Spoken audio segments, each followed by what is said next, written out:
Hello, good morning everybody and welcome to this morning's webinar. Just bear with us now till we get ourselves set up. Hopefully you can all hear us. We have done a sound check earlier. Today we're looking at GDPR for your payroll bureau, and I suppose the countdown to the introduction of the GDPR on the 25th of May is well and truly on. So what we want to do today is to provide you with a recap of the key elements of GDPR and look at some areas where we feel that payroll bureaus should be looking at if they haven't already started preparing. Today my name is Laura Murphy. I'm joined by my colleague Jennifer Hussey here beside me. Morning. As always, we'll take questions at the end. It's always an interesting Q&A session. So please, if you think of anything as we go, type it in, but we'll come to it at the end. We are recording this morning's webinar, so you will get a copy of the recording afterwards as well with some other notes that we'll discuss as we go through. But we've a full-on agenda today, so we'll get going. So first and foremost, what is GDPR? GDPR stands for the General Data Protection Regulation. It puts personal data protection front and center as a fundamental right for an individual. So in terms of its complexity and the obligations that it imposes on employers as organizations and for payroll bureaus that process data, the GDPR is arguably the most significant legal development that we've seen in a generation. And I suppose what we say here is that previously data was seen as an asset, and you might have had mailing lists of people's information. Now that would be a liability really under GDPR. I suppose the current data protection legislation dates back to 1998, so that predates current levels of internet usage, cloud technology, how we use the internet today. So it's very much unsuitable for today's digital economy, and certainly an update to the legislation was required. However, that's not to say that it hasn't caused a headache for employers and businesses out there. Absolutely. I mean, we'll look now at some of the reasons to pay attention to it, and one of the most specific reasons to pay attention would be the fines. So they're stating that organizations can be fined up to 4% of their annual global turnover for breaching GDPR, or 20 million euro, whichever is the higher. Now it is important to note that these rules apply to both controllers and processors, and we'll go into a bit more detail on those later on. But you as payroll bureaus, i.e. the processors of the data, can also be liable for these fines. Absolutely. We also have civil liability claims. So individuals can now take data controllers and processors to court to claim compensation for material loss and non-material damage. So this would mean compensation for stress, hurt of feelings, reputational damage, even if there is no financial loss there that can be proven. So if you have a GDPR breach, on top of the fines that Jenny has just talked about, you could also face a civil case with additional fines. Absolutely. There's other factors then obviously that need to be taken into consideration. That's the likes of brand damage. It is reported that breaches will be publicized, so that's a real factor for the likes of the SMEs. Loss of business, cost of investigation and litigation, if it goes to that length as well. Yeah, now I just want to say before we finish on the kind of reasons to pay attention, we don't want to scare you. This isn't a scaremongering exercise. It's very much the point of today's webinar is to help you get prepared, but it would be wrong for us not to talk about these fines. I believe that the fines under GDPR will be proportionate, and they may not even be issued in every case of an infringement. So certainly if you are able to demonstrate that you've taken steps to demonstrate compliance, then fines will be mitigated. However, if you've buried your sand and ignored the buried your head in the sand and ignored the GDPR regulations, then you're going to face, the higher end of the scale in terms of fines. But we'll leave it at that in terms of the scaring. Yeah, absolutely. Just to mention the ICO, as most of you will know, the Supervising Authority in the UK is the Information Commissioner's Office. There is also, or there will be, a European Data Protection Board, which among other things will adjudicate on disputes. I have to say both Jenny and I would agree that the ICO have excellent resources in place to assist companies and bodies get ready for the new GDPR. So if you haven't been on their website, certainly go and have a look. They've got a raft of information there. They also launched back in November a helpline for small businesses, and this is a free helpline, and you can call there with any GDPR questions that you have. I think at the moment it's quite a busy line, so you might have to queue for a little while, but it's certainly a great resource. I can't overestimate that or overstate it. Then just one question that comes up. We've done this this webinar a couple of times, and we've got a question about employers need to register. So under the GDPR, under data protection legislation at the moment in the UK, there is a requirement for companies to register with the ICO. The GDPR doesn't provide for that requirement. However, we still have a provision within the Digital Economy Act that means that it will remain a legal requirement for data controllers to register with the ICO. You just go online and you register, and there's a minimal fee. I think for most small companies it's £35, so that will remain in existence. Well, we'll move on to who it applies to.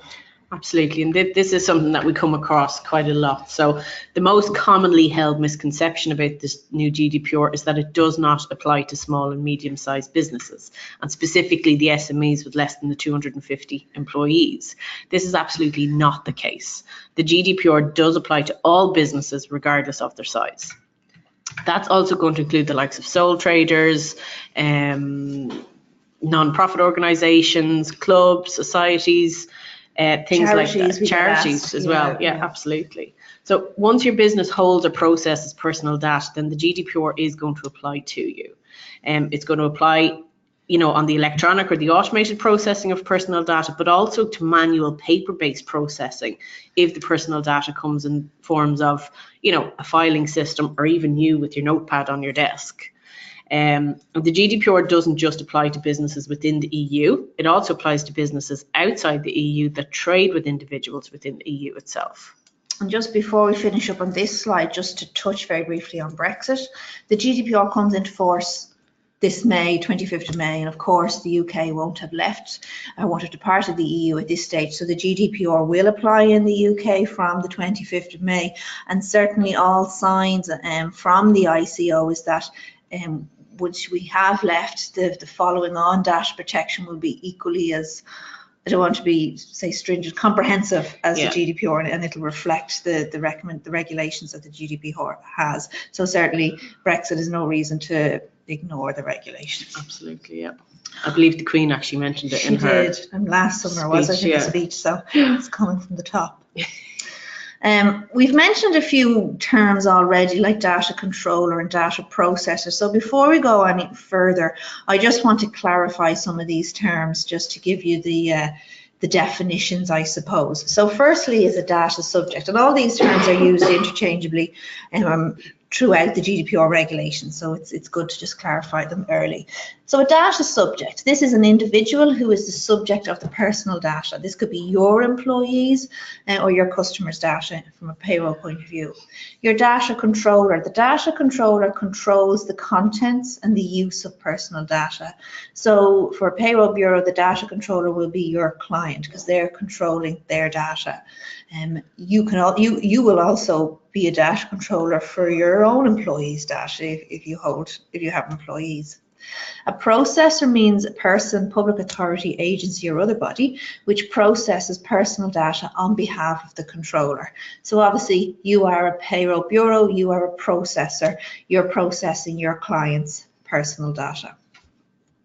Processing itself means an operation which is performed on personal data, whether or not by automated means. This could even, what processing covers is quite wide. It's anything from the collection, the recording, the storing, and the use of personal data. And then just finally, a personal data breach means a breach of security leading to the accidental or unlawful loss, alteration, unauthorized disclosure of or access to personal data transmitted, stored or otherwise. So that's what you're hoping not to have, is the personal breach. But we'll move on to look at some of the key changes that are happening with data protection law under the GDPR. So the GDPR extends a number of familiar concepts and rules from our existing data protection legislation. And what we want to do now is to describe to you what those key changes are. We've gone through the legislation and we've kind of highlighted 10 key differences that we think are significant, and we'd like to go through each one of these 10 in more detail now. So we'll start with personal data, and I'm sure at this stage you're probably asking to yourself, well, what is exactly personal data?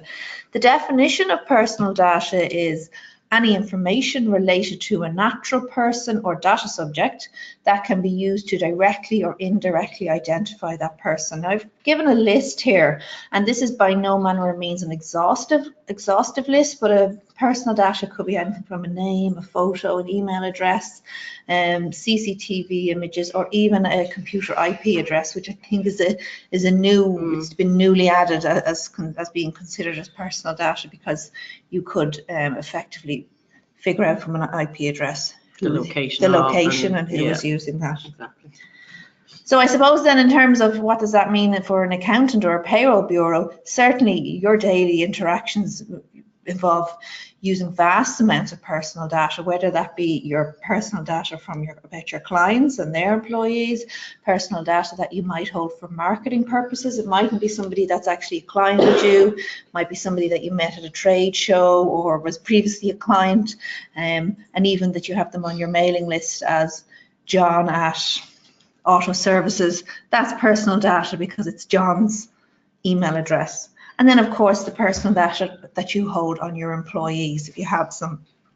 So in handling that data, you've always had a responsibility to keep that information secure and to ensure that the individual's rights are respected. And the GDPR doesn't change that at all. If anything, it places more of an onus on you to handle the information correctly.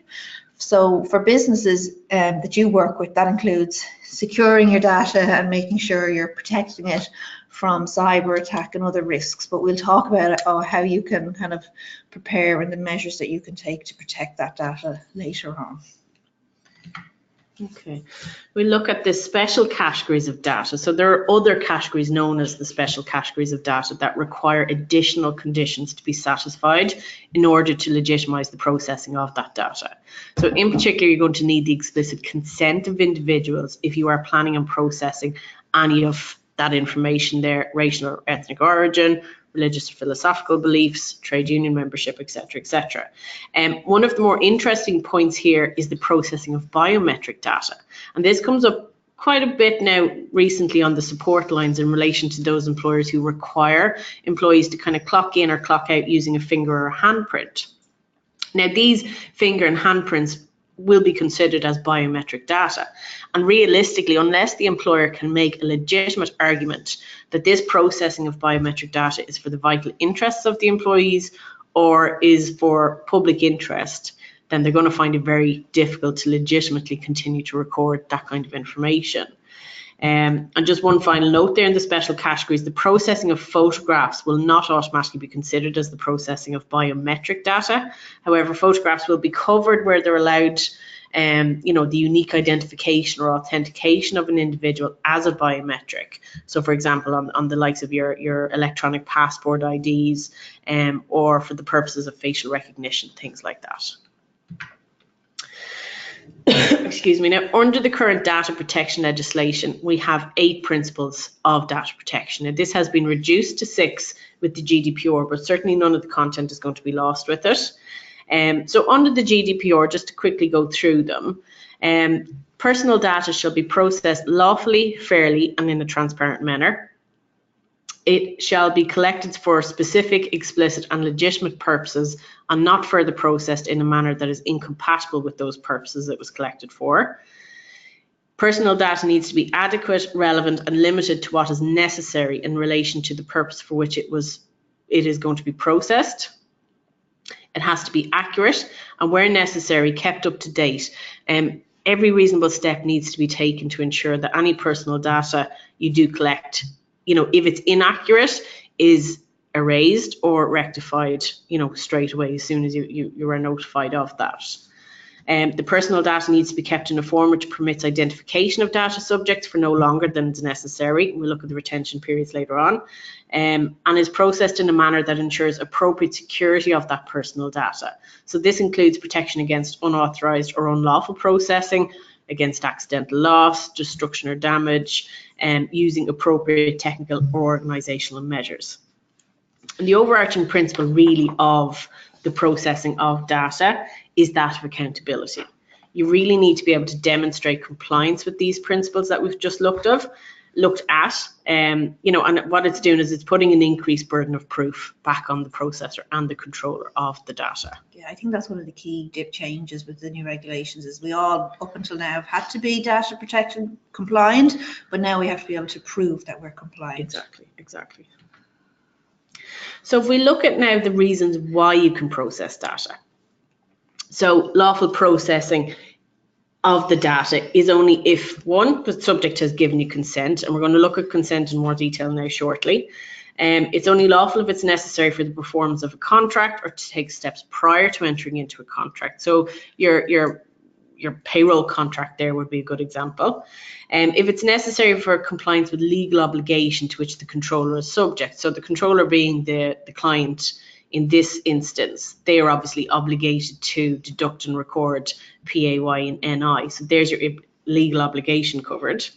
It's only lawful if it's in order to protect the vital interests of a person, if it's necessary for the public interest or official authorities, and again, only lawful if for the legitimate interests of the data controller or yourself. And this is really where you can have a little bit more flexibility in kind of classifying your processing. So the likes of receiving coding notices from HMRC, attachment orders, maintaining service levels and keeping, kind of details up to date for tax deductions and information in that regard. So when you are reviewing the data that you process, and you need to ask yourself, is it lawful for us to process this data? These are the points that you need to be looking at in order to get to that. And just to kind of reiterate that, these are the points you need to be looking at to ensure it's lawful to process data, but you only need to be able to tick one of these boxes. You don't have to tick them all. So certainly in terms of running a payroll bureau and holding your client data, you will most likely be relying on the points necessary for the performance of a contract and necessary for the compliance with a legal obligation. Exactly. Just the one that I want to talk a little bit more about is the consent. Now, in a payroll bureau situation, you're probably going to rely on consent as a means to process data, as a reason for processing data, most probably in terms of any marketing material that you are sending. And the changes to consent that are come in under GDPR are probably one of the areas that we're going to see companies fall down on, I suppose. Yes, absolutely. So if you are relying on consent to process data, you need to be aware that there now is an elevated threshold for consent. So I've listed 4 areas here that I'll just go into.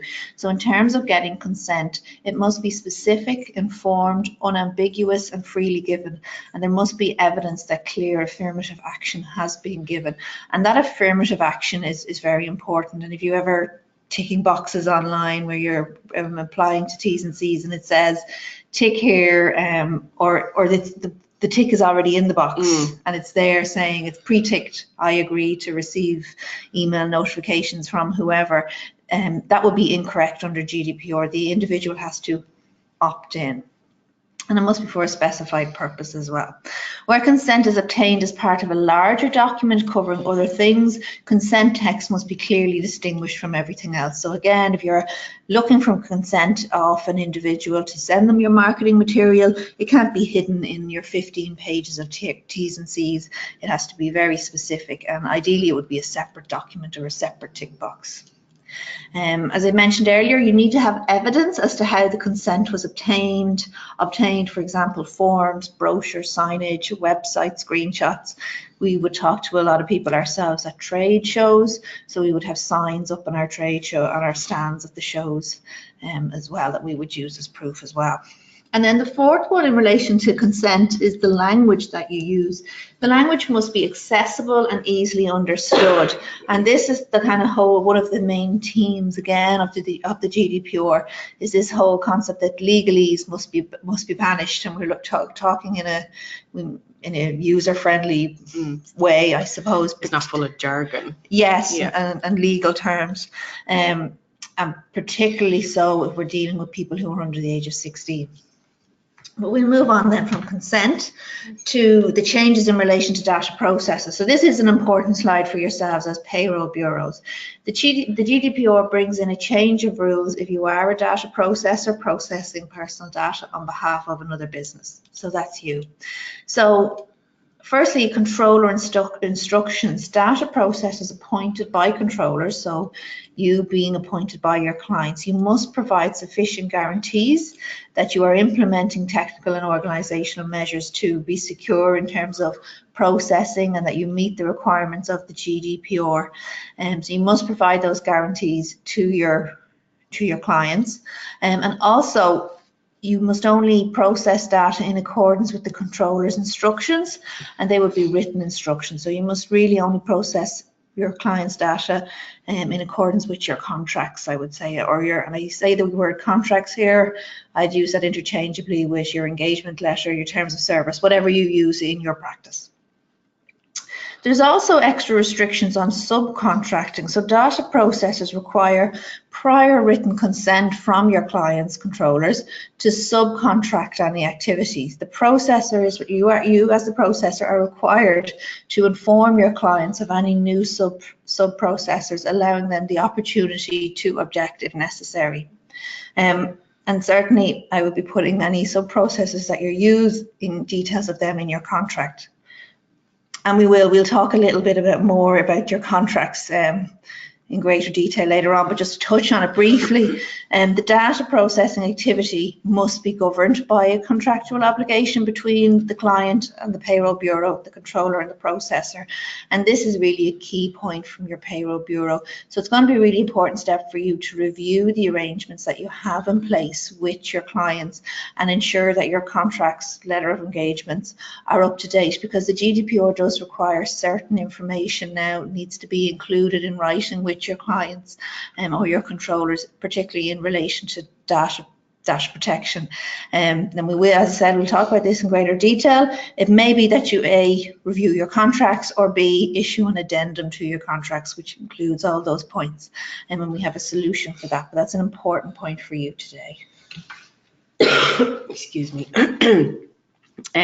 Now we'll look at the security. So given the potential significant impact of security breaches, data security is addressed significantly under the new GDPR. So it contains both preventative and reactive requirements in respect of personal data breaches. So the regulations state that organizations should have technical and organizational preventative measures in place that will A, help prevent a breach from happening, and B, minimize the impact should a breach actually occur.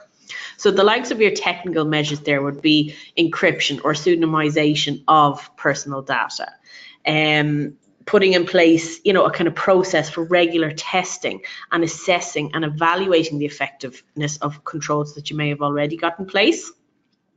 The organizational measures then would be the likes of kind of using an unsupported version of a program. So Windows XP is the one that comes to mind there. Absolutely, yeah. Secure Wi-Fi or public or open Wi-Fi. And this was quite a new one to me.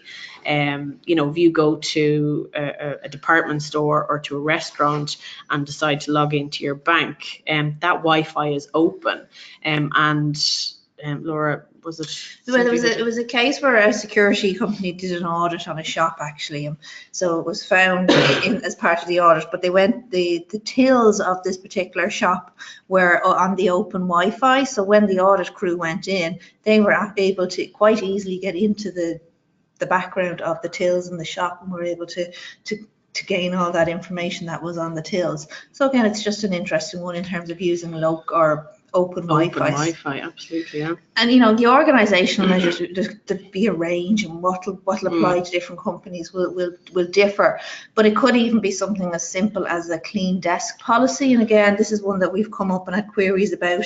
We had I think it was a receptionist who was jotting down customers' names and numbers, etc., in a notepad, and wanted to know, is it sufficient then just to close that notepad and leave it on the desk at the end of the day? And I would certainly say, I'm sure there would be tighter controls that you can put in place in terms of locking that away if you don't know who has access or who's walking by once the receptionist is gone. Exactly, that's it. And then kind of coming back to the payroll bureau, emailing the payroll data home. We've had a couple of queries on this whereby, somebody's kind of bringing the payroll home, working on it away, there's no issues there, but then that employee leaves.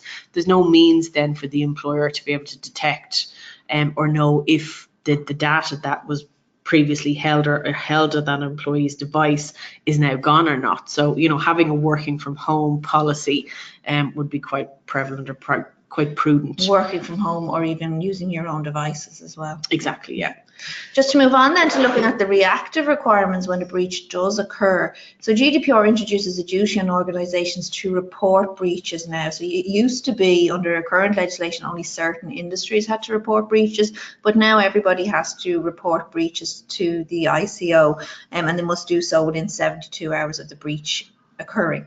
And we've already kind of defined what a breach is, but a breach, you don't have to report all breaches to the ICO. Where a breach is likely to result in a risk to the rights and the freedoms of individuals, it will need to be reported to the ICO. So anything that could result in discrimination, damage to reputation, financial loss, and that would generally need to be reported to the ICO. But certainly this would need to be kind of decided upon on a case-by-case basis. In terms of then having to report the breach to the individuals who were affected, breaches that are likely to result in a high risk, so the difference there is high risk to the rights and the freedoms of individuals, must be reported to the individuals.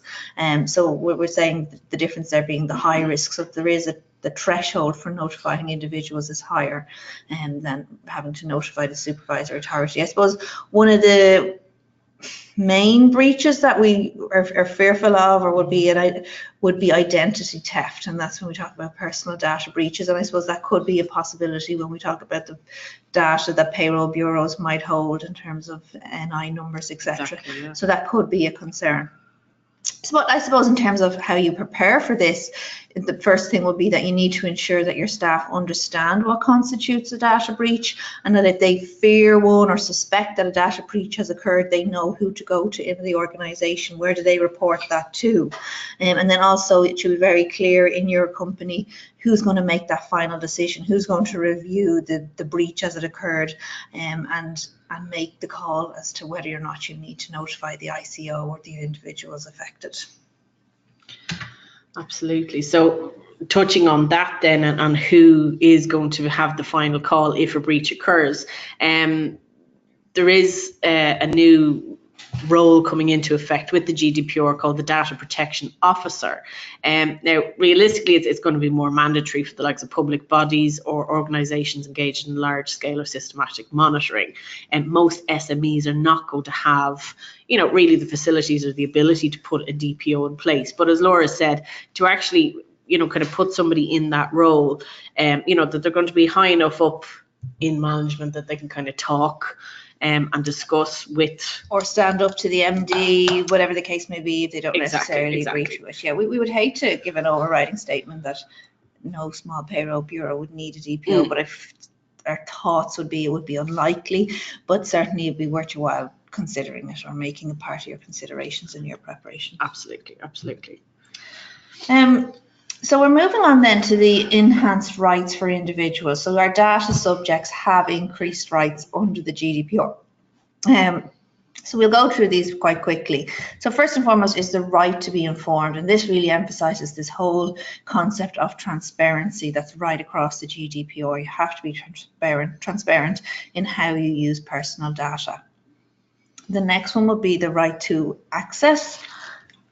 Yeah, sorry, the subject access request. So the data subject requests access to the information on which you hold for them. So there's a number of things in relation to that. So the time frame from response has been reduced from 40 days to 1 month, or will from the 25th of May. If the request is made electronically, i.e. via email, then you kind of need to provide it back to them in electronic format. The fees are going to be removed. So at the moment, companies can charge £10 for an access request, but under the GDPR, there will be no charge. And realistically, if the request is kind of found to be manifestly, excessive, the controller or the processor has the option to refuse that request as well. That would probably be in extreme cases. So this is an interesting one. I suppose the right to access the data that somebody holds in you has always been in existence, but I've certainly seen a couple of cases come through our support lines in recent weeks where employees are all of a sudden very tuned into data protection and GDPR and all their rights, and employers are getting these data subject requests from their employees, and they're having to go back and provide them with that information. Absolutely. So it is becoming a bit more prevalent. That's it, absolutely. We also have the right to rectification. So individuals are entitled to have their personal data rectified if it is inaccurate or incomplete. And then an enhanced right, as opposed to a new right, is the right to erasure, also known as the right to be forgotten. So the broad principle being that an individual has the right to request deletion or removal of their personal data. And the important point to say here is where there is no compelling reason to retain it. So, you have a legal obligation to hold some payroll records for HMRC. You have a legal obligation to hold employment records in line with employment legislation. But where there is no compelling reason, somebody may request for it to be deleted. Absolutely. The right to restrict the processing. So, kind of what you might have or what you process on an individual, they can kind of opt for you to restrict some of it, but you would still have that ability to retain the information. The right to data portability, then, this allows individuals to move or transfer data that they have from one IT environment to another once it's done in a safe and secure manner. And this would more commonly be done in the likes of the banking industry. And even from talking to people, I know that it's becoming a challenge for banks to be able to do that. Yeah.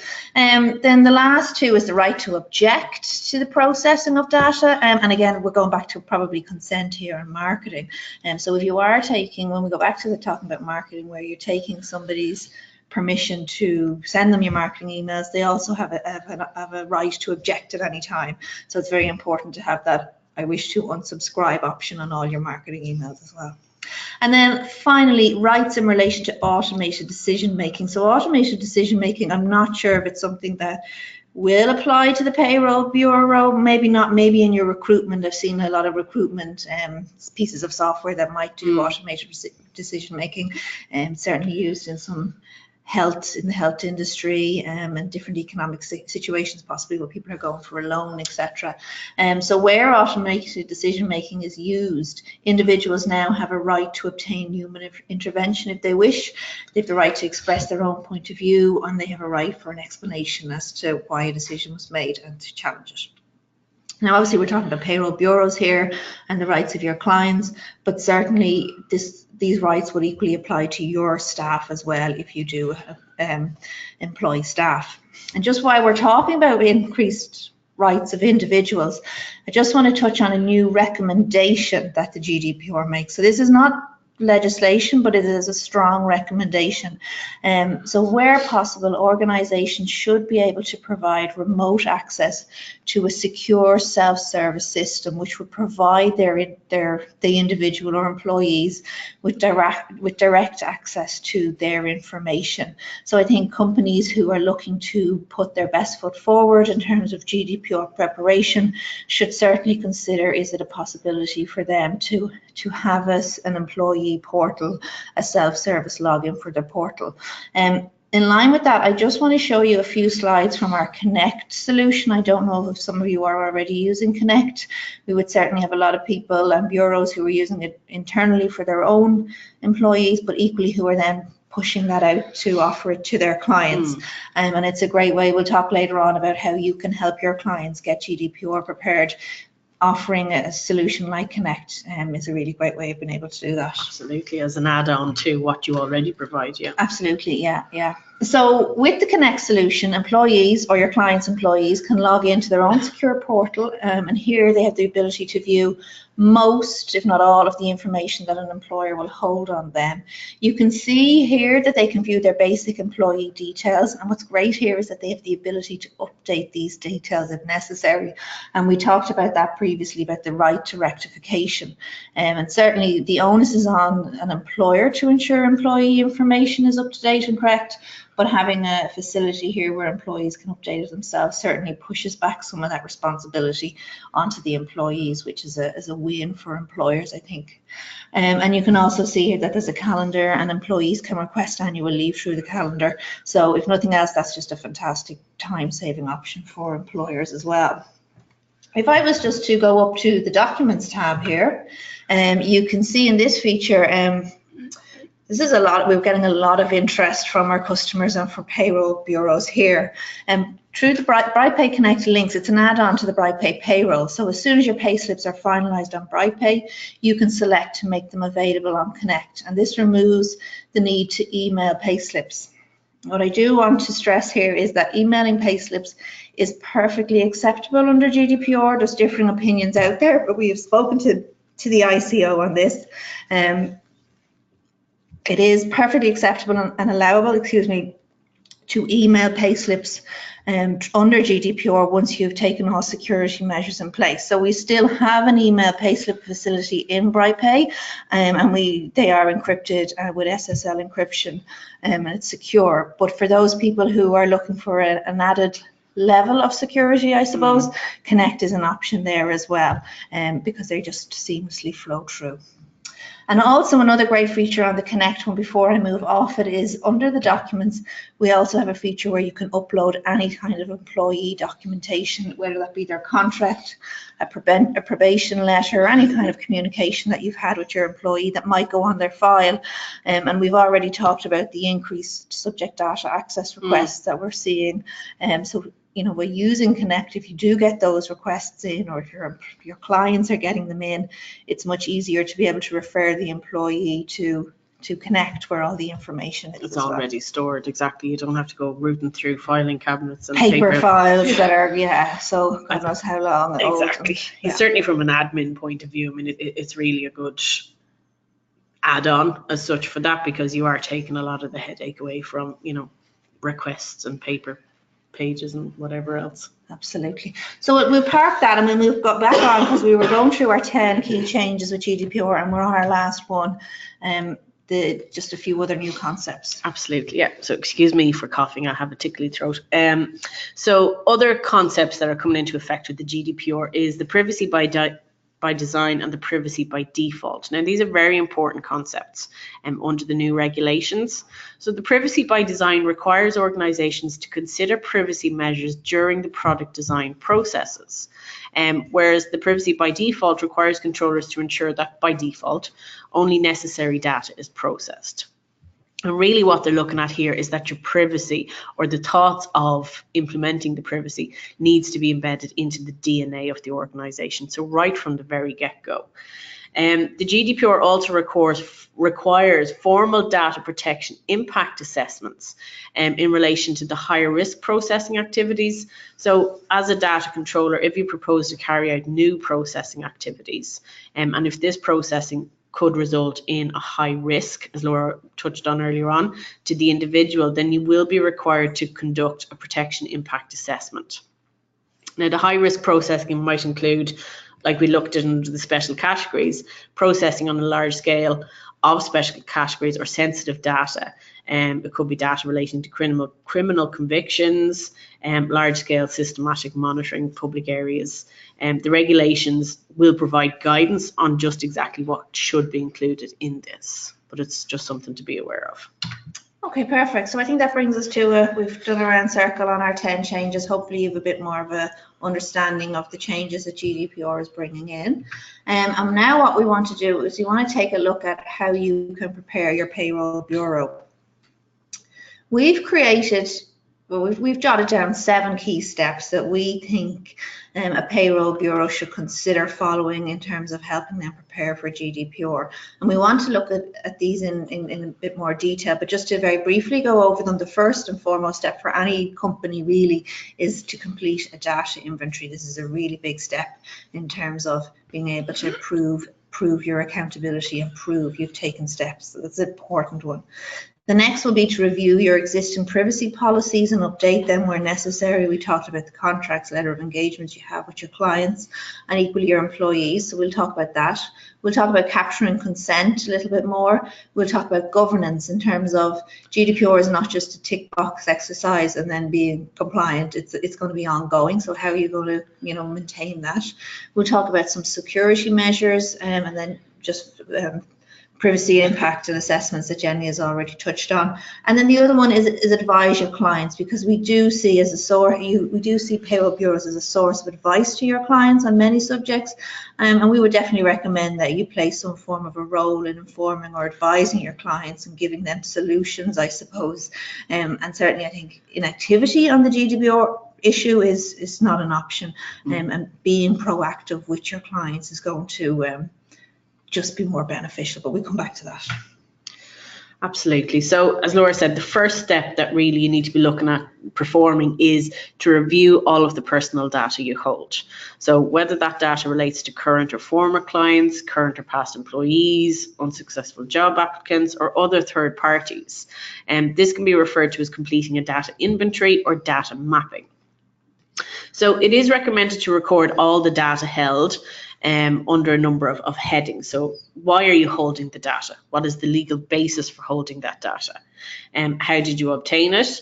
Did the data subject know that they were providing the data? Why did you originally gather the information? How long do you hold it for? Remembering that data mustn't be held for any longer than what is necessary for the processing of that data. So again, your retention periods. How do you store the data? Is it secure? Even at a very basic level, as Laura touched on earlier on, do you have a clean desk policy in place? Would client files be left on the desk overnight that the cleaner might have access to? Or even other staff that aren't dealing with those clients. Exactly, yeah. Is the data shared and with whom? So who can access the data that you store? Do you outsource any of your services? Maybe even, a server hosting? You really want to gather as much information as possible in relation to what you have, how you store it, etc. And even kind of getting to the point of talking to other people within the company so that you can fully understand how the data is used and stored within your practice. So this would include your IT personnel as well. So we've talked about the accountability already and the requirements on organisations to be in a position to demonstrate compliance with the new GDPR requirements. So documenting all of that there will enable employers to identify any gaps that they may have in compliance and put in place any processes or policies that can help rectify those gaps, and then ultimately produce, there's your evidence of your compliance efforts on the new GDPR regulations. Yeah, this doesn't have to be an overly complicated document. We did it ourselves and it was a great exercise, I have to say, in terms of just sitting down and saying, right, what information, what data do we hold? And we just recorded it all on a simple Excel spreadsheet.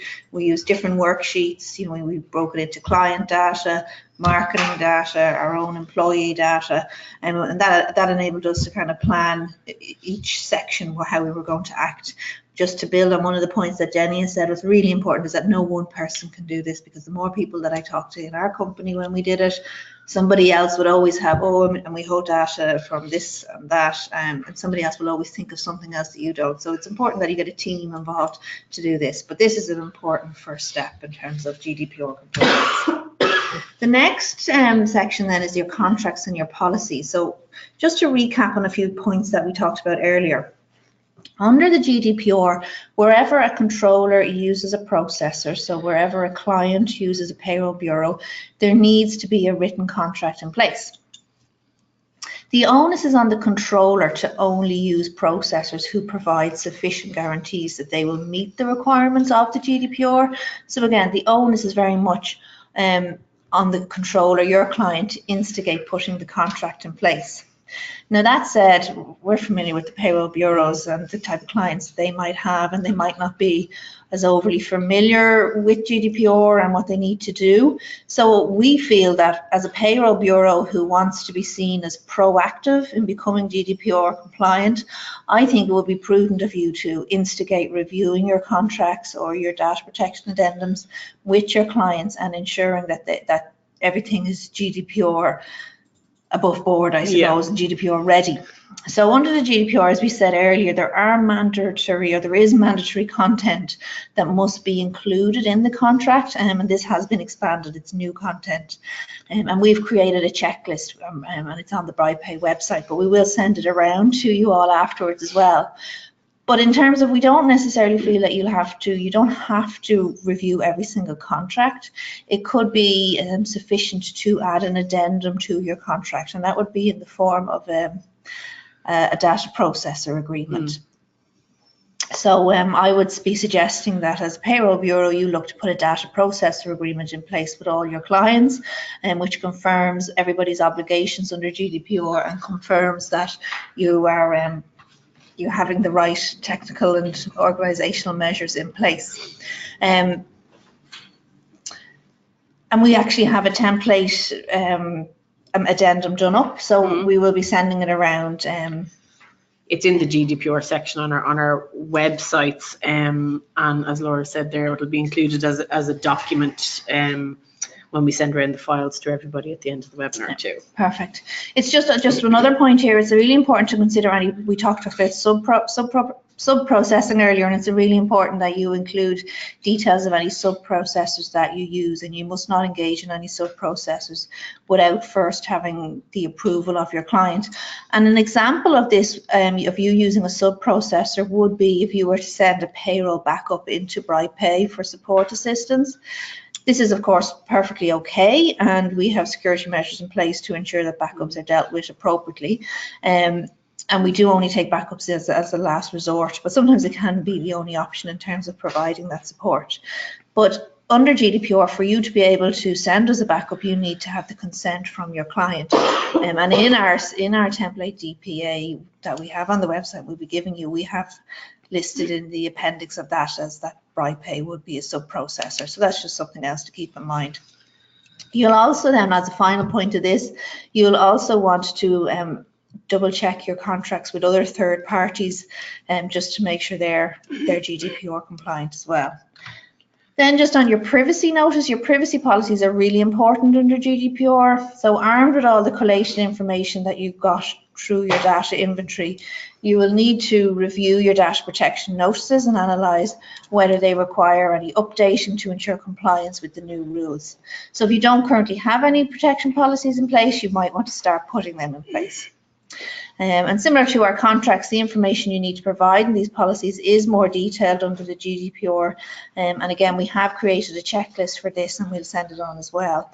I suppose just to touch on one of the points there, the data retention periods, and I know Jenny spoke about this earlier.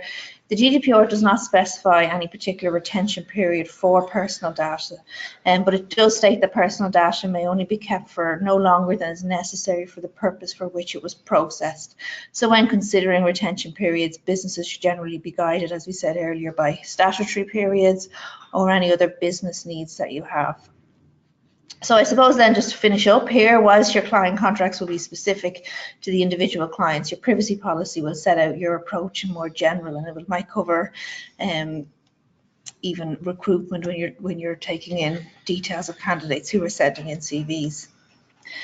But it might not also be for your clients. You'll also need, if you have employees, you'll also need a privacy policy for your employees, because again, they will be considered as data subjects, and the information that you need to provide to your employees now under GDPR is also increased, and you must be much more transparent with your employees in relation to what data you hold on them, why you hold it. So you will need to review your employee privacy policies as well.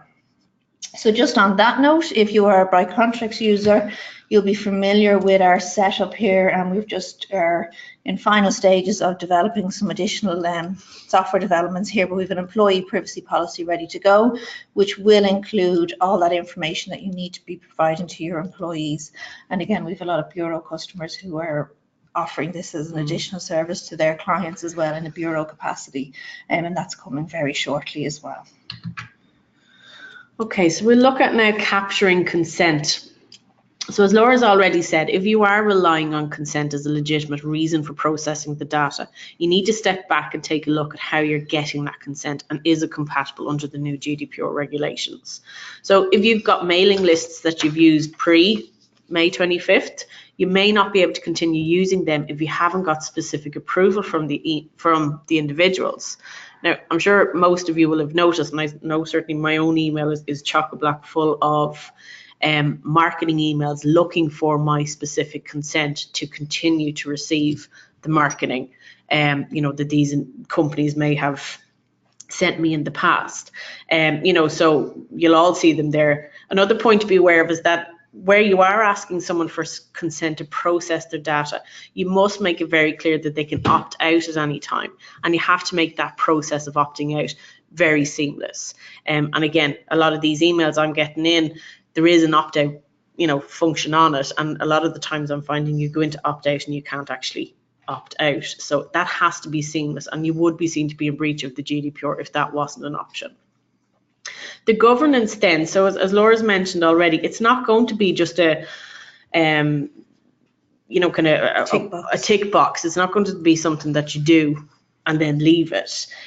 You want to develop the compliance methods that you have in place to ensure that having put the initial steps there, that you're going to be compliant going forward as well. So this might include reviewing how you deal with the data subject access request. So who are they going to go to? Consider, can you gather all of the information? Is it stored in accessible format? Is the data saved across a number of different systems? The appointment of a data protection officer if it's necessary. And again, we don't want to kind of make that sweeping statement, but it's unlikely that most payroll bureaus or kind of small to medium sized enterprises are going to need a DPO, but you should at least be able to document some sort of thought process around it and maybe appoint an individual who will have the understanding that employees and clients can go to. And then again, updating the staff on data protection. So you want to spread the awareness of the GDPR across your organization, and this needs to come from the top down. Another really important point that we want to look at here then, with the ever-increasing threat of cyber attacks and ransomware attacks, there's also the risk of malicious insider attacks. And I'm sure you all remember there back in November, December of last year, where Morrison's was hit with a huge kind of cyber attack. And that came from an internal, I think he was an auditor, or he was giving information to, he was a payroll, yeah, he was giving information to an audit. But basically over 100,000 employees' information was put on websites that was accessible to everybody basically. And on those, I think over 100,000 have now made a civil claim against Morrison's as well. So, accidental breaches can occur, and that can be down to human error. But, unfortunately, there are the likes of malicious insider attacks as well. I think the human point here is an interesting one, and it's probably one of the main reasons why companies can never really say fully we are 100% GDPR compliant, because you just cannot plan for everything. And one of the areas that commonly will result in a breach will be that human error, and whether it's somebody working remotely or it mightn't be malicious, it might be inadvertently, but I think that's the point, that we cannot say we're 100% compliant, but companies need to be taking all steps to show that you've kind of done what you can to prevent breaches. Absolutely. So in terms of what can you do to protect against cyber attacks, malicious or accidental human error? First and foremost, as we've said already, you need to review your data breach reporting method. So do you have a process in place? Who's going to make the final decision on if a breach needs to be reported? Who are the breaches going to be reported to if it's an internal breach? We spoke about earlier taking preventative steps, both technical and organisational. So on the technical side, do you have encryptions in place? If you do, are they tested regularly?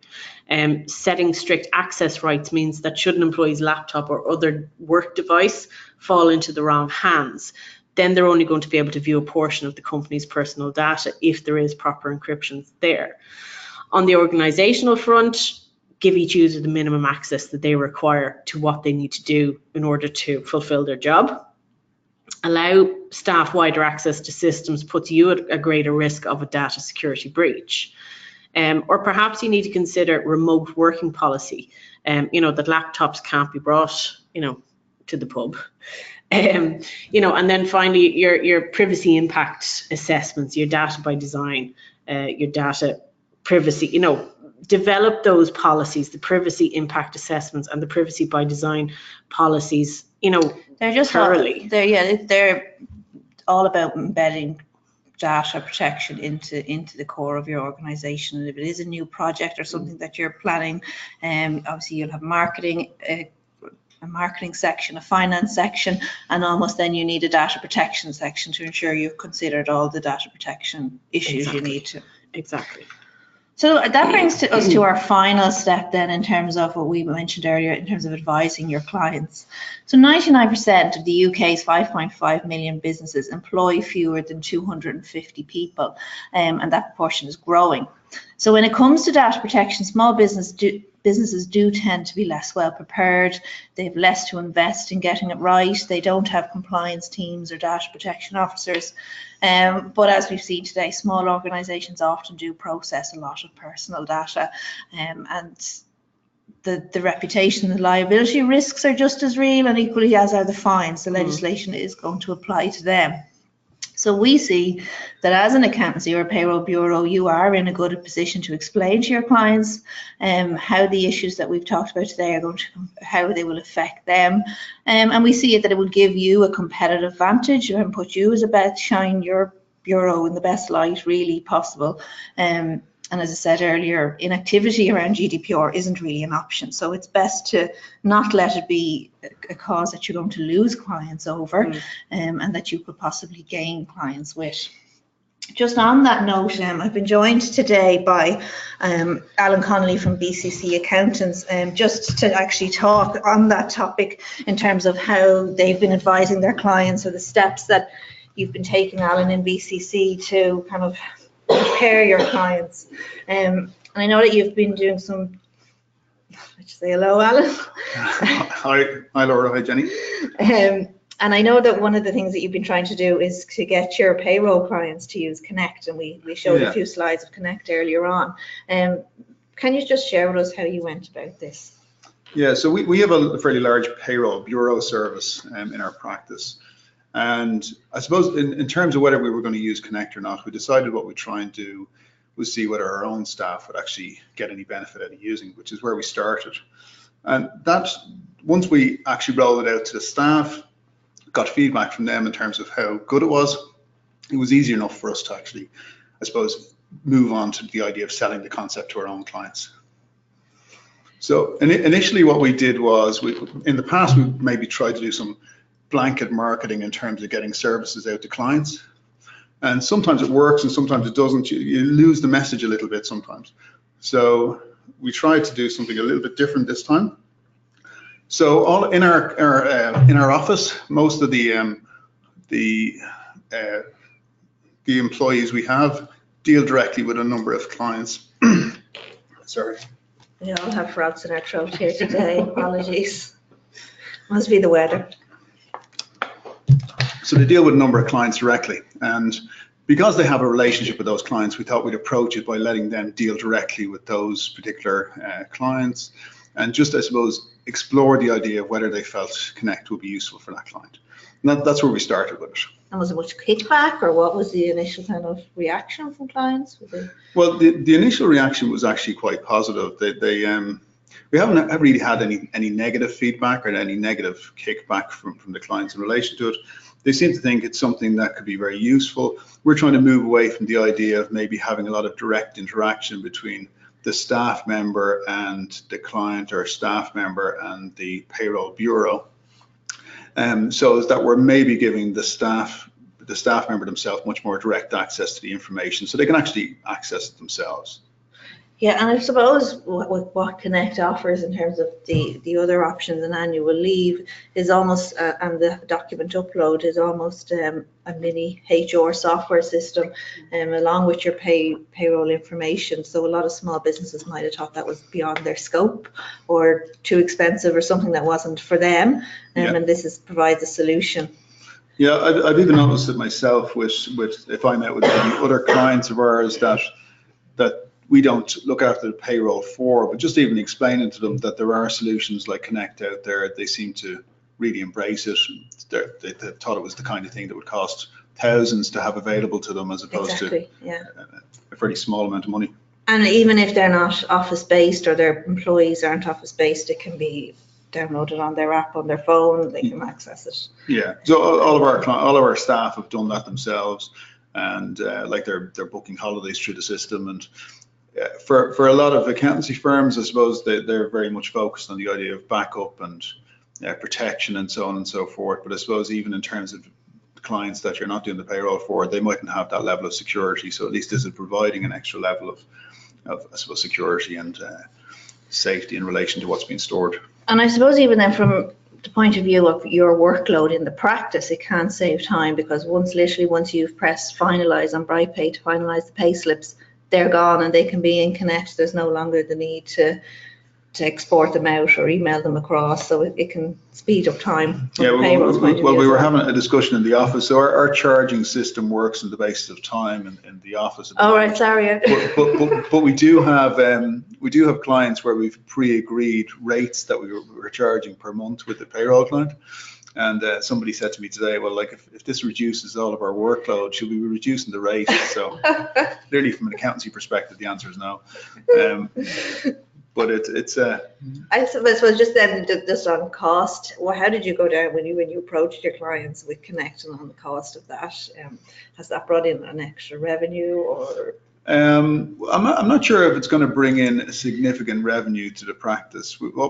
How we've actually approached it is initially any of the initial work that's involved and maybe interacting with staff members of client companies, just maybe even to explain how it's being done. We're charging for that just on the basis of the time that it's taking. What we have decided to do, so I think that the standard charge for Connect is roughly about 49 sterling. So we've decided that we're going to charge on that annual licensing charge every year, but we'll obviously get a discount then depending on the number of licenses that we're using. So we'll hold on to that extra bit. Yeah. But I think it's a proactive way to maybe approach payroll. It's maybe setting yourself apart from the other practices. Perfectly, yeah, thanks very much, Alan. Absolutely. So we do offer bundle pricing if you have got a number of clients that you want to roll it out to, and then as Alan said, you can charge on the standard price to your clients. But certainly if you're looking to kind of educate your clients and give them solutions, I think the Connect is a great way to do that. Perfect. Thanks, Alan. Thanks very much. So just before we finish, because I know there's a lot of Q&As coming in, we do want to get to them. Just to say very briefly how BrightPay is preparing. I suppose data protection has always been a concern for us, and like all companies in preparing for GDPR, we did have to sit back and take stock of what data we held, how we were obtaining it, and how we were processing it. So we have introduced a range of different technical and organisational measures in line with the GDPR requirements. And this is all detailed on our website in our GDPR section, including our updated privacy policies as well. I suppose just one thing to say for our payroll customers is that BrightPay does not have access to your data files except where they've been submitted to us for support reasons. So we have no control over the authority or quality or safety of your data, of your payroll data. You and you alone or your payroll bureau are responsible for that. In terms of Connect, we do use Microsoft Azure storage facility, and which is EU based as well. So there's no data being transferred out of the EU there as well. Perfect. So I think that brings the presentation and the webinar to a close. So I suppose the final message would be to be prepared, and ignorance really isn't a defence once the end of the month comes. So on that note, just bear with us a moment and we're going to open up the Q&As and get to them. So just bear with me.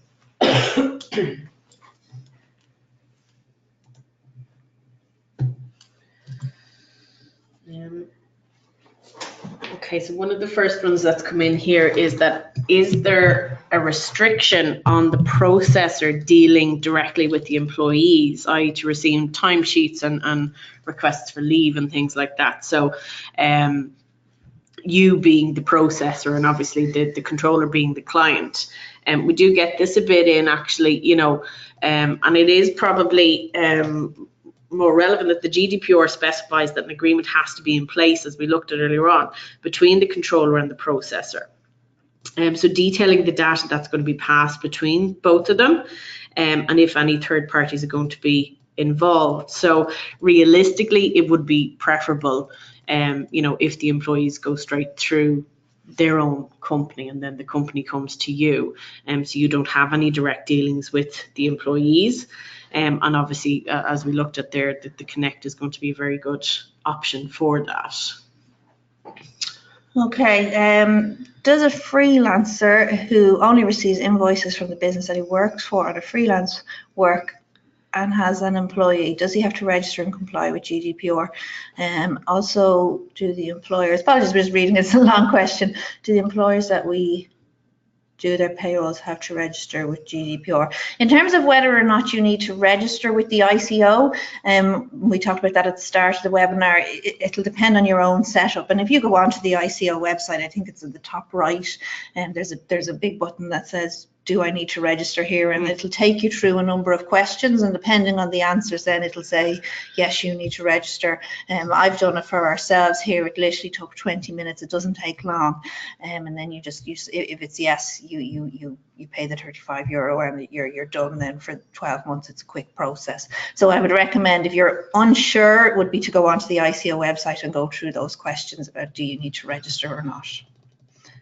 Absolutely. And then the question, does the freelancer have to comply with GDPR? As we looked at earlier on, absolutely. If you're a sole trader and once you're, you know, dealing with personal data, you're going to have to comply with GDPR, yeah. Hi, I run a very small payroll for a limited company, 1 or 2 employees. Would an email to the employee as an individual asking them to reply if they consent for me dealing with their wages and emailing their payslips to them? So in terms of consent and employees, consent is not going to be a lawful reason for processing any employee data, and there's a whole kind of issue on this, and the argument is that when we talked about when somebody gives consent, it needs to be given freely and unambiguously. And when we talk about an employment relationship, it's unsided, and it's weighted on the side of the employer. So it's unlikely that an employee could give consent freely. So that said, you don't need an employee's consent to process their payroll information. And when we look back at Jenny's slide on the lawful reasonings for processing payroll information, you'll be relying on the legal reason and on the contract. So in order to fulfill your employment contract, you have to pay an employee. So you wouldn't need their consent in that situation. But what I would be doing would be providing them with an employee privacy policy, which lists their information that you hold and why you hold it. Absolutely, yeah.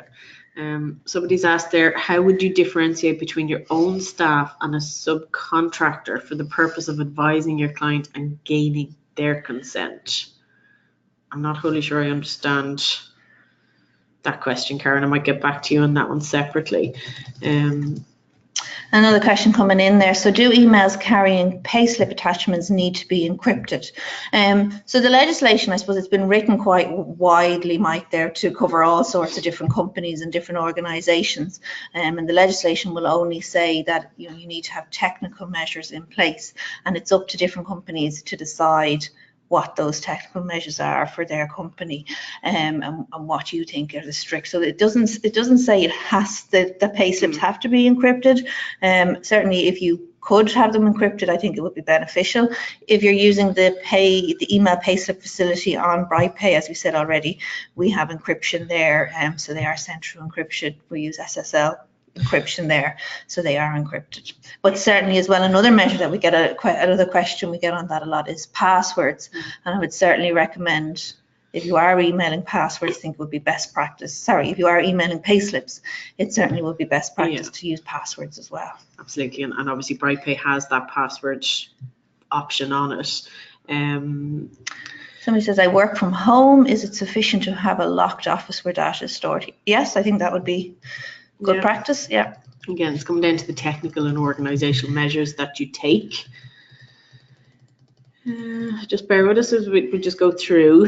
Yeah, there's quite a lot coming in on payslips, so I don't want to spend the whole time. I think we've addressed the payslips. Yeah. Again, another person working from home. If you work from home processing payroll, holding client data, is that compliant? Well, if your place of work is from home, that's fine. I suppose it's the same as if you were in the office, and similar to our question above, maybe just once you're finished working, that you're locking that information away in a drawer, or you're closing down your laptop and you're not leaving it on the couch for someone else to look at it. Yeah. As a small practice, we use Yahoo and Gmail as our email address. Would we need to obtain a new secure domain for email? I think this is where we can all lose control of ourselves with GDPR. We can't affect we have to still work, and most businesses will use things like Gmail and Dropbox. So I don't think you need to find a new domain, but certainly what I would be advising is that you take steps to ensure or get confirmation from the likes of Yahoo and Gmail that they are GDPR compliant. And I know certainly they have on those websites, they're big companies, and they've whole privacy sections and they've GDPR sections. So for your in terms of, go right back on this, and in terms of becoming GDPR compliant and the onus of proof that's on employers that we talked about earlier, it's almost like we see that you need to have a GDPR folder, whether that's on your server or a paper folder, and in there you need to be saving all the proof that you have that you've taken steps to ensure GDPR compliance. So whether it is that you've emailed your server or your provider and got confirmation back from them, you're putting it in that folder and you're saying, well, I've done what I can to ensure that they're compliant. Exactly. It's coming back to, the overarching principle being that of accountability, and that you're being seen to be proactive in, ensuring or aiming to ensure the security of the data. Would you need to amend your letter of engagement if you were working from home processing payroll? I think the working from home there is irrelevant. If you're processing payroll for somebody, for a controller, for a client, you need to have certain criteria in writing, and you need to have a data protection addendum. As I said, we have a draft one done up for our customers, and we'll be sending it on at the end of the webinar. So I'd certainly have a think about using that. Okay. We've skipped on. Apologies. We're going to try and answer as many questions in the time allotted. If we don't, apologies if we don't get to all questions, but we're trying. Hi, I think we've just answered that. Yes, BrightPay payslips are encrypted. Yes. That's just okay. Sorry. Just bear with us. When emailing payslips as a PDF, do we have to password protect or encrypt the PDF at all? Again, no. There's nothing in the legislation to say that you do. Once you're seen to be taking the technical measures, if you can apply them, certainly yes. But there's nothing to say that you have to. But obviously, if you're using BrightPay, they are already encrypted, and the password protection is an option on them. Just an interesting question actually that's just come in. Does the data inventory have to be kept individually for every client, or just clients as a whole? I think the data inventory is more of a overview. It's as a whole, it's the general. We hold clients' data. This would be their name, address, so it's more general concept. However, you also have an obligation to hold a record of your processing activities. But in fairness, if you have a data processor agreement in place for each client, I think that would be sufficient. So I'd be recommending a general data inventory, and then just making sure your contracts and your data processor agreement or addendum that you have in place is correct for each client. So somebody's asked there, our governing body is reviewing letters of engagement, but they're not likely to be available until summer. Are we going to be in breach of GDPR in the interim period? Again, well, you're taking the measures, you know, so that's... And you're waiting for a governing body. Response. So I think that would be, again, even if you're able to show in your considerations that you're waiting. Yeah, you're being proactive. It's not a breach as such, it's just that's not a data breach. It's a time delay, Yeah. Oh, sorry if I skipped. You've done it again. Where are we now? I like the way she said we there. She meant I. Will we be sending the employee privacy template? No, the employee privacy template will be built into our Bright Contracts software. So if you're a Bright Contracts customer, that'll be available to you. Posting payslips, again, this is one that comes up. There's nothing in the GDPR legislation to state that you cannot post payslips. You just need to be seen to be taking the measures to ensure the security. So even writing on the envelope private and confidential, or having it register posted is going to be fine. Another interesting question is, how often do we need to update consent? I suppose that really depends on how often you're contacting somebody. So if you have a mailing list and you send your mails maybe quarterly, that's fine. If you hadn't contacted anybody on your mailing list for a year or more, I think then you possibly couldn't rely on the original consent. So if you were emailing them or contacting them regularly and they weren't opting out, then I don't think I wouldn't be specifically going to look for new consent, because you're informing them regularly. But if it was over a year and you hadn't contacted them, yeah, then I'd be looking to get more consent. So we're just going through some more questions coming in now. How much does the Payroll Connect cost? So for a single employer, it's £49.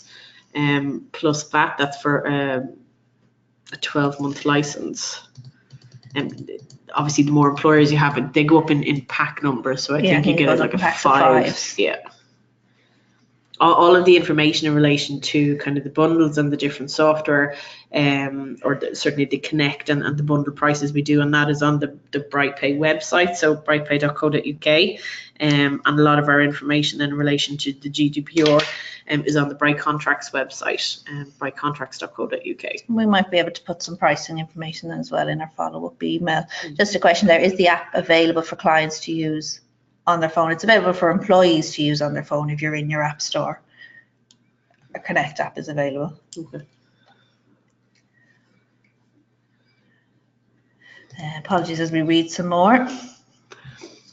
Some of them are quite long, so just bear with us a second, we see that it's relevant. Do you need consent to hold the contact details from a person listed as an emergency contact? No, I wouldn't be looking for specific consent there. By virtue of the fact that the employee is provided to you, I don't think you'd need extra consent.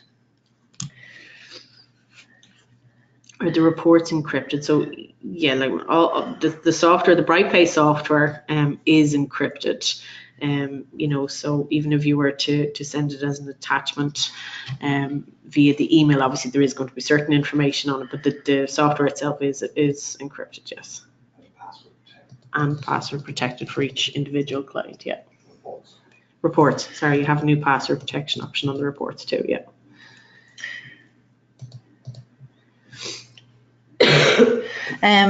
With regards to being, sorry, just reading another question here. With regards to being a third-party payroll agent, do you need authority from employees to use their personal information to generate the pay? So I'm presuming here you mean from your client's employees. Am I reading that right? Yeah. No, you don't need specific approval from them because your relationship is with the client. The onus then is on the client to have the proper policies, employee policies in place with their employees to communicate with their employees who they share employee data with. So you don't need to get approval from the employee. Okay, I think we're coming to the end of them there. Sorry. There's just lots of questions coming in on the pay slip, so we've kind of addressed that. Answered a few of them. So we receive new employee information via email from our employers. Is there a requirement to protect the data in an additional way other than the email accounts being password protected?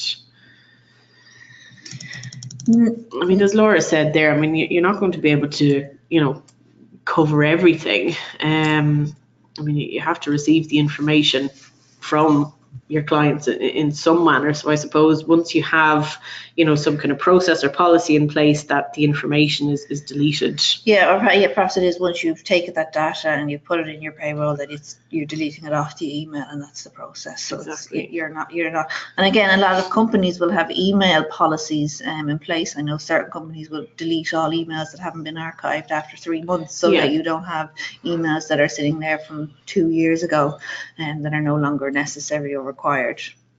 So that'd be an internal decision really as to how you manage that. Yeah. Okay. Again, a lot of pay slips questions.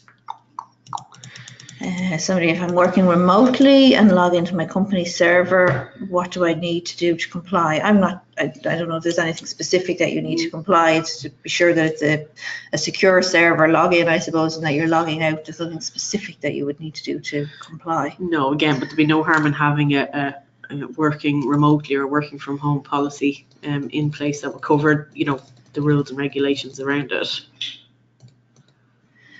All of our files in our office are not locked away. Will this be a problem for GDPR? It could be a problem if you have client files, and what we're saying is minimization as to who has access to files. So you don't want, if you can avoid all employees being able to see all clients' files, that's the preferable.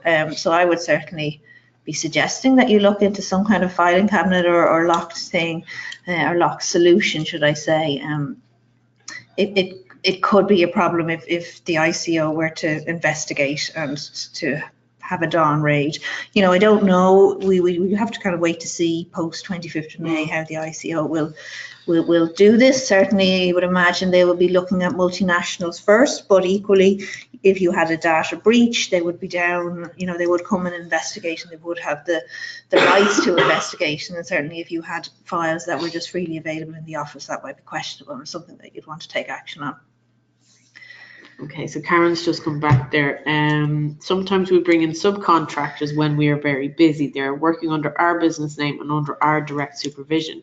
Do I need to seek consent from clients in advance for the subcontractors to work on their payroll or other accounting work? It would have to be certainly mentioned in your addendum, that from time to time you may need to. When you're putting in place your DPA now, you could make reference that you use subcontractors from time to time. And then also when I take on my subcontractors, I'd be assuring that I had a strong confidentiality agreement in place with them as well. Sorry, I have to read this one out. I have a vicious Labradoodle dog as security at home. She is on a low-calorie diet. Is this sufficient security? Mike, I don't necessarily think that that's going to enable GDPR compliance, but thank you for that. Sorry, just how long should we retain data for? 3 years for payroll, even though they form part of the year-end accounts, which is 6 years. So should it be then 6 years? Yeah, I think HMRC say 3 years for payroll. Yeah. But equally, if you require them then for your year-end accounts, I'd be keeping them for the 6 years. Yes. So the legislation is always going to override. So it'd be perfectly acceptable to keep it for the 6 years. Yeah. Once you can legitimately, what's the word? Describe why you need it. If it's for legitimate purposes, then it's fine. Somebody else has said, I presume we will need to keep a log of data breaches and action taken. Yes, if there is a breach, you'll need to keep a log, and what kind of action you took to prevent it or to prevent it happening again. Sorry, we're just reading more questions as they're coming in.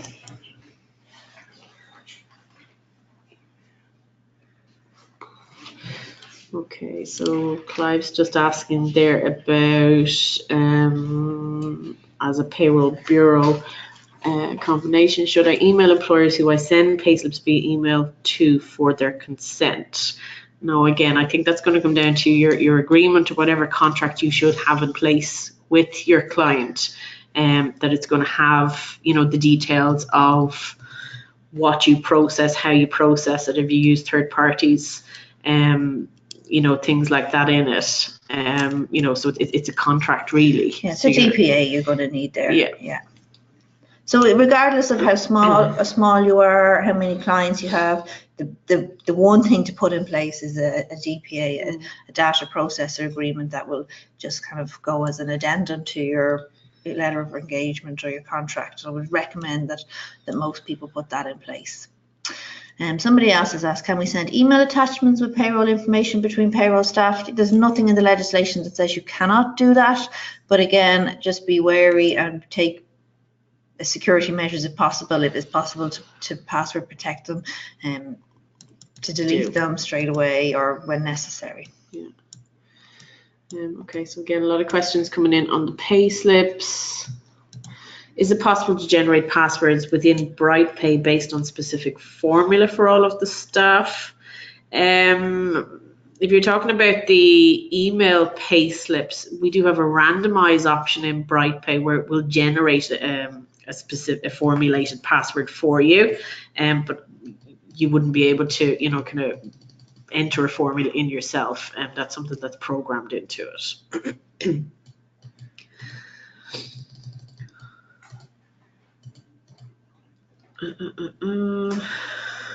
We're just going through them again. And I know we've kind of set ourselves for to 12:30. We might go over slightly, but certainly if you wish to go. So somebody's asked there, how would you provide passwords to the employer or the employee? This is something that comes up quite a bit. Again, if you're discussing email pay slips, generally it would be the employee that provides the password, because obviously they're going to be in receipt of the pay slip. So generally they would provide the password that they require to open it, and you put it in on your system.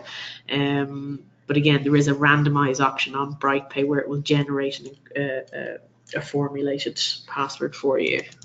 And when am I able to market my practice by sending emails to local businesses that I haven't approached before, as I will have not had their agreement? No, if you don't have agreement with somebody to send them an email, you wouldn't be able to. That said, if the email was, as I said earlier, John at Auto Services, you couldn't send them an email. But if the email address was admin at Auto Services or info at, so that's nothing personal. That's a general address. You could certainly email that address.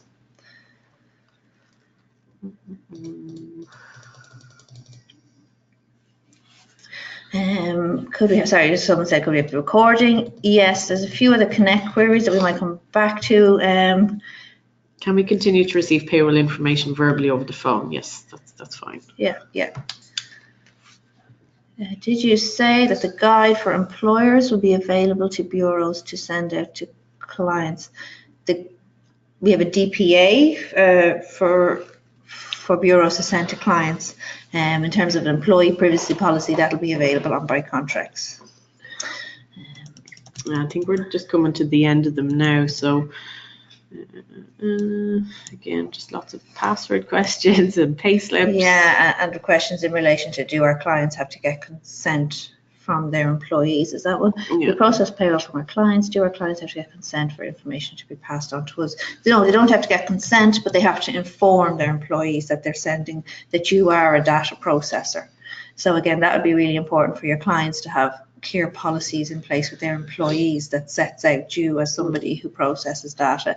Equally, if it's a pension company or some sort of a broker that you're using in relation to pensions, they'd be listed in your employee, in the employee notice as well.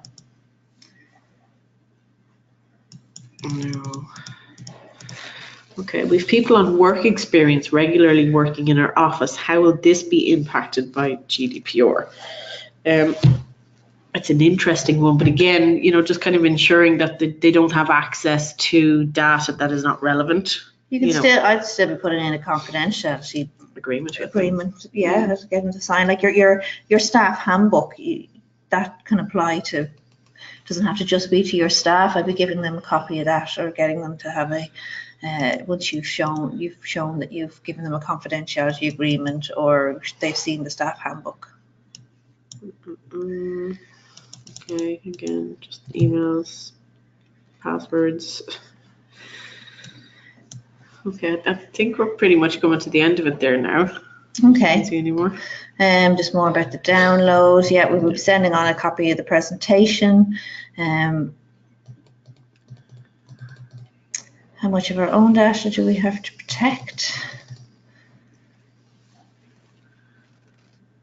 I'm just reading this one. How much of our own data do we have to protect invoices to clients? Again, I would recommend, it's up to you, it's your decision as to how you protect it in terms of putting passwords on, but certainly be able to consider that you've thought about it. For auto enrollment, another question for auto enrollment. Yeah, pension, for auto, sorry, the question is for auto enrollment, do pension records have to be held indefinitely?